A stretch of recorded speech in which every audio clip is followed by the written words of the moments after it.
Hello everyone, welcome to another WordPress tutorial. In this lesson, we will learn how to create a WordPress theme from scratch, which means we'll be writing all of the HTML, CSS, and PHP code ourselves. Now for those of you that stumbled upon this video and are not interested in coding, I will say this. Obviously, one of the strengths of WordPress is that it allows people who would rather not write a single line of code to still create an amazing website. But if you are using a pre-built theme, I guarantee you that in the future, there will be changes that you wish you could make to your website, even if it's as simple as changing the way title text is output or moving an element up or down the page a bit. I can guarantee you that that moment will come. And if you don't have a basic understanding of WordPress themes, making those changes yourself will be tricky and you might need to hire someone to do it for you. But I'm here to tell you that with just a bit of basic understanding, all of a sudden, themes are not intimidating. Code is not intimidating.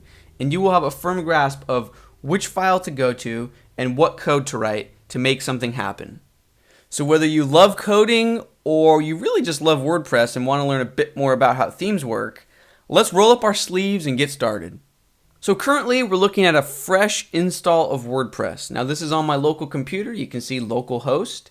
In a previous lesson, we learned how to install WordPress locally. But this particular copy is installed in a folder named WordPress. So here's that folder, and we need to navigate to a certain themes folder so we can create a new theme. So that folder lives within WP content, and then there's a folder named themes. So if we go into the themes folder, we can see that these are the 3 themes that are provided with WordPress out of the box. But we want to create a new one. So just create a new folder, and you can name it anything you'd like. I will name this Learning WordPress. Next, we'll go inside this new folder that we just created, and we want to create 2 new files. So I'll use a text editor, and the first file that we want to create is named index.php.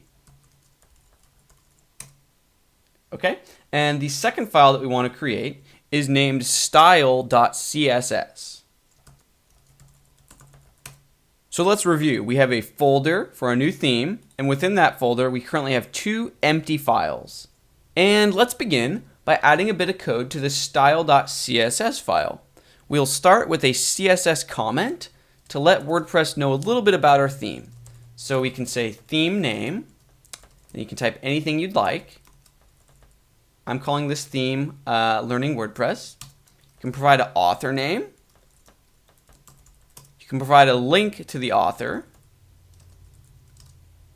I'll just include a link to this YouTube channel. And you can describe your theme, or you can provide a version number. There's all sorts of different tags you can use to let WordPress know about your theme. But for the purposes of this lesson, I think this should suffice. So that's all we need in the style.css file for this exact moment. Now let's hop over to the index.php file and just create a heading that says Hello World. And that's all we need for now, so go ahead and click Save. And then if we go back to our WordPress admin and we click on Appearance in the sidebar, we can then choose our new theme. So we can see that currently the theme name 2014 is activated, but here's our new theme named Learning WordPress. And if we click on it, we can see a little bit more. We can see that it's by this author, and if you click this, it would take you to that YouTube page we linked to. But if you click Activate on this new theme, and then go ahead and view your WordPress website in the other tab, if you refresh, you can see the new theme that we just created, Hello World. Now, obviously, this theme is useless. No one wants a theme that just says Hello World. So let's give ourselves a real-world task. If we head over to our posts in WordPress, we can see that we have 2 posts, example post and Hello World. So let's give ourselves a goal. We want to output the title and the text for these posts on our homepage. So let's write the code to make that happen. So let's hop over to index.php, get rid of Hello World, and let's open up PHP. If this is your first time seeing PHP, do not worry, it's just a different scripting language. So if HTML is how we define and display our content, PHP is a scripting or programming language that lets us talk to databases, that lets us do more dynamic things. So for the time being, we're hopping into PHP so we can write code that talks to WordPress and gathers our content so we can output it on the page. Now the first bit of PHP that we will write together is referred to as the loop. The loop is central to WordPress, and it's aptly named. What we're going to do is loop through all of the different posts and output them on our page. So here's what the loop code looks like. We begin with an if statement. So if a condition is met, if we have posts, we want to do something.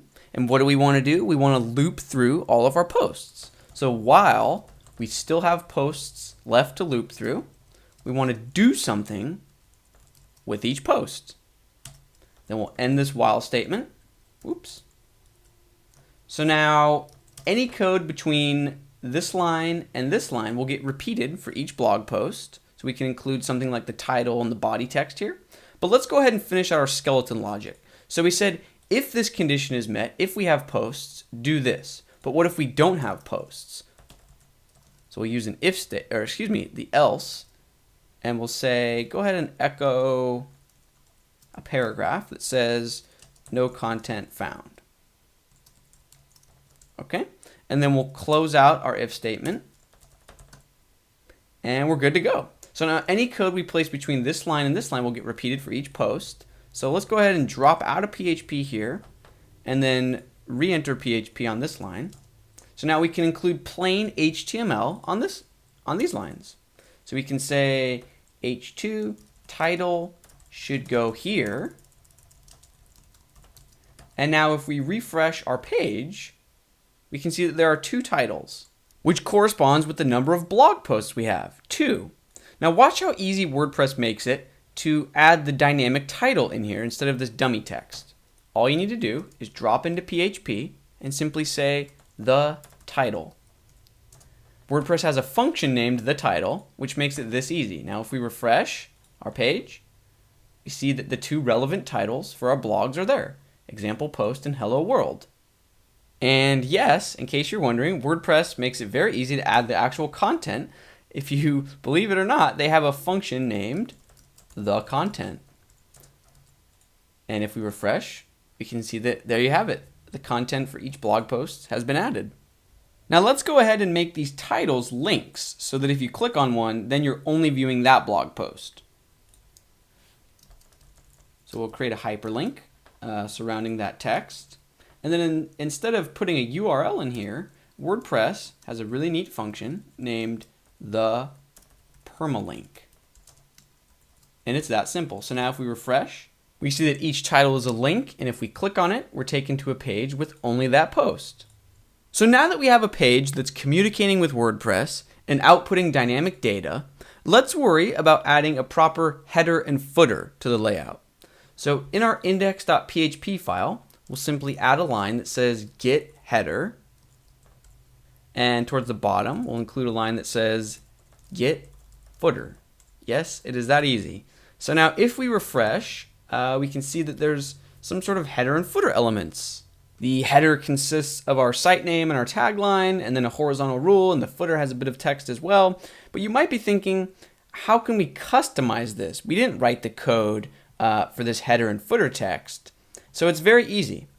In our theme folder, you can just create a new file named header.php, and also another file named footer.php. So now that we created these empty header and footer PHP files, if we refresh our page, we can see that there's no longer a header and footer because these files are completely empty. So now let's add a bit of code to these so we can have full control over our header and footer. So we'll start with header.php. Now, header is not the most exciting file, but it's probably one of the most important files. This is where you include code that all web pages need. So for example, a doc type and your opening HTML tag. Now a quick note here, if we're opening the HTML tag in our header, that means we'll probably want to go to our footer.php file to close this HTML tag. So in footer, we'll close HTML. Now back to header, we also want to include a head section. Now we'll get to that in just a moment, but we also want to open the body element. Now again, if we're opening our body element in header, we need to close it somewhere. So in footer, we'll go ahead and close the body element. Now let's hop back over to header PHP. There's a few more boring but completely necessary tasks that we need to take care of. So in the head section, we need to define what character set we want to use. Now instead of including a value here, we're just going to let WordPress do the work for us.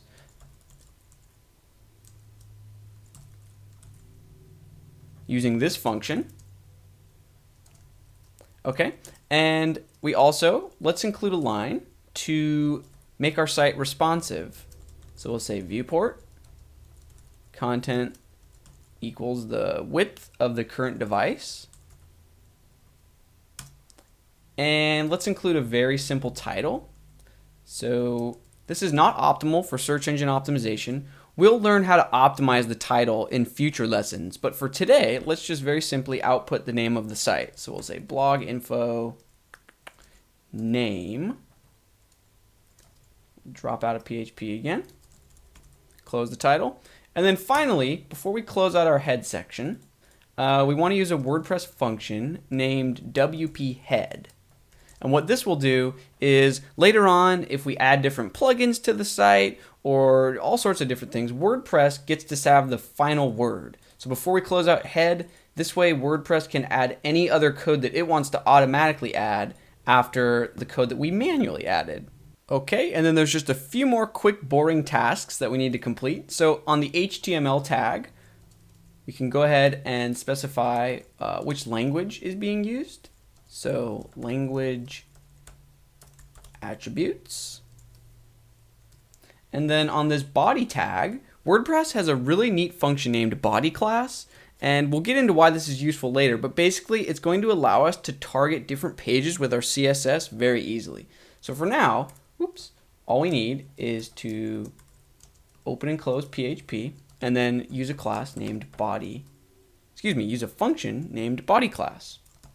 So now that this heavy lifting is done, we can add the code which will define what we actually see visually at the top of our page. So for example, the name of the website or the phrase or motto of the website. So we can include a section named site header,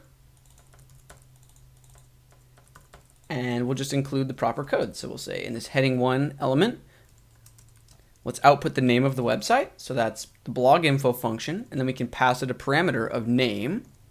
That will output the name of our site. And then we can include heading level 5 or whatever element you would like. And then output the motto or phrase or tagline for the site. So again, we'll use the blog info function and we'll pass it a parameter of description. Okay, and now if we refresh the page, we can see that our title and description are in place. Now, let's go ahead and make our title a link so that it takes us to the home page of our site. So we will wrap this text in a hyperlink. And then to output the URL for our home site dynamically, we will use the WordPress function named home URL. It's that simple. So now if we refresh, we can see that if we go to example post, to only view that post, we can click the header to go back to the homepage. Now just a quick note, if you wanted to actually change the phrasing of your site name or of your tagline or your description, you don't do that within the PHP files of your theme. You do that in the WordPress dashboard. So for example, you would go to settings, and then you can see that this field controls the title of your site, and this field controls the tagline. So the key here is that you don't want anything to be hard-coded into your theme if possible. You want most data to live within the WordPress dashboard, or in other words, in the WordPress database. Moving on, so let's go ahead and finish our footer.php file because header is complete for the moment. Now we want to use a function named WP footer. If you remember, we used a function named WP head in our head PHP. Again, we're going to use something very similar in footer PHP. This way, if we add plugins or widgets in the future, they get the last say over any code that we insert manually. So right before the body tag, WordPress will automatically get the chance to insert any code that it needs to. So now that that's taken care of, let's go ahead and add a bit of custom text in our footer. So we can create an element with a class of site footer. And inside it, we'll include a bit of text that simply outputs the name of our site and then the year. So blog info, name, and then we'll include the copyright symbol and the year. Oops. Okay, so we're using the PHP function name date, and then we're passing it a parameter of capital Y, and that will output the year. So now if we refresh our page, we can see the name of our site, copyright the year. So now we have a custom header, a custom footer, and we have the main content of our blog posts. Let's go ahead and add a bit of styling because currently the site looks quite default and ugly. So maybe let's change the fonts, maybe add a bit of layout and spacing. So we'll hop over to our style.css file and we'll just write a bit of basic CSS. So we'll say font family, Arial sans serif, font size, 14 pixels, color, how about a dark gray? Okay. So if we refresh, we see that literally nothing changes. And that's because we need to make sure that this style.css file is actually being included when visitors view our page. Now, as with most things in web development, there are many different ways to achieve the same thing. So we could add a link to our style sheet in the header file in this head section. Now, I'm not going to say there's a right or wrong way of including your style sheet, but I'll show you my favorite way to do it. It does not involve the head section directly. So actually what we're going to do is create a new file in our theme folder named functions.php. Now, whether or not you include your CSS file this way, you are going to need a functions.php file regardless. So this is a good place to start. Now we're going to use PHP to write a function that imports our style sheet. So PHP, and then we're creating a function. We can name it anything we would like. I will name it Learning WordPress Resources. When I say resources, I mean any CSS or JavaScript files that we will need for our theme. At the moment, we just need the one default style.css. So we'll use the WP in Q style function. And we're just going to pass along the URL of our style sheet. There's a really neat function in WordPress named getStyleSheetURI. So we use that to our advantage. So our function is complete. Now we just need to add this function so that it actually runs. So add action. Oops. And then we're just going to pass in the name of the function we just created, which is Learning WordPress Resources. Now this may seem like a long-winded way to simply call in a CSS file, but trust me, as your theme grows more complicated and you're importing more files, you will be very glad that you did it this way. So now if we refresh, we can see that the font changes because our style sheet is being included properly. So now we can hop back to our style.css file and continue to improve the appearance of our layout. So let's go ahead and give the text a little bit more line height in between each line. Let's try this value. Also, let's change the color of the links. Here's a nice blue value. So if we refresh, we can see that there's a bit more spacing in between each line. The links are now using blue. Let's go ahead and give the site a max width. So we'll create a comment that says general layout, container, max width. Let's go with either 920 or 960. We'll center it horizontally. Give it a bit of padding for smaller screens. Okay, now if we refresh, nothing will happen because we need to add this container element to our HTML. So there's a corresponding element. So we'll hop over to our header.php, and right after the body tag, we can simply create a div with a class of container. And we can indent this a bit just to stay organized. And then in our footer file, at the very end, right before WP footer, we'll add the closing div for container. And we can indent this just to stay organized. So now if we refresh, we can see that our max width is taking effect.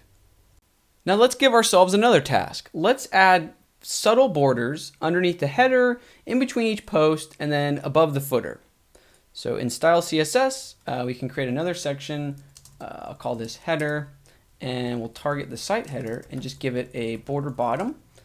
How about 2 pixels solid and medium gray value? And then we'll also target the footer, so that's site footer, and we'll give it a border top. Same style.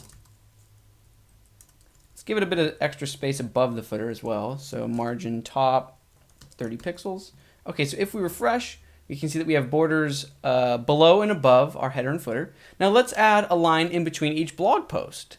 So to do that, we're going to want to head over to index.php, and remember, we wrote our code so that anything in between this line and this line gets repeated for each post. So we'll wrap this content in an article. So we'll say article, and we'll give it a class of post. And then we can indent these lines just to stay organized. So then we can use our CSS to target this post element. So now we'll say article post, border bottom. How about 2 pixels, but instead of solid, we'll go dotted. And how about a lighter color? So if we refresh, we can see that that's now in place. Let's write a little bit of extra code so that the last blog post doesn't get the border, only all of the ones besides the last post. So we can simply write article post last of type border bottom none. And there you have it. Now I think this represents a good stopping point for this lesson. Let's review what we've learned so far. We've learned how to create a WordPress theme. You simply create a folder in the themes folder of your WordPress install. And then inside that folder, you create these different files that correspond with different parts of your site. So index.php controls sort of the HTML that gets output. Header and footer obviously control the header and footer. Functions is where we're going to include all sorts of neat code, but for now, it's where we are including our style sheet. More will come in this file very soon. And style.css, that's where we give our theme a name and an author and a version, and then obviously all of our styles to control the appearance of the website. Now in the next few lessons, we'll learn that there's much more than just index.php, which controls the HTML. So for example, if we wanted to create a WordPress page, well, instead of index.php, we could create a file named page.php, and that would control the HTML for pages. And also, we can create a file named single.php, and that will control the way that individual post pages are displayed. So we'll learn that there's much more than just index.php. There's a whole slew of files that you can include in your theme to really get fine-grained control. Now in our next lesson specifically, we will learn how to insert the navigation menu right towards the bottom of our header so we can hop back and forth between the home page and maybe an about page, so on and so forth. So thank you very much for watching this first video in this video series of how to create a WordPress theme. I hope you feel like you learned something, and stay tuned for more WordPress tutorials. Thanks, bye.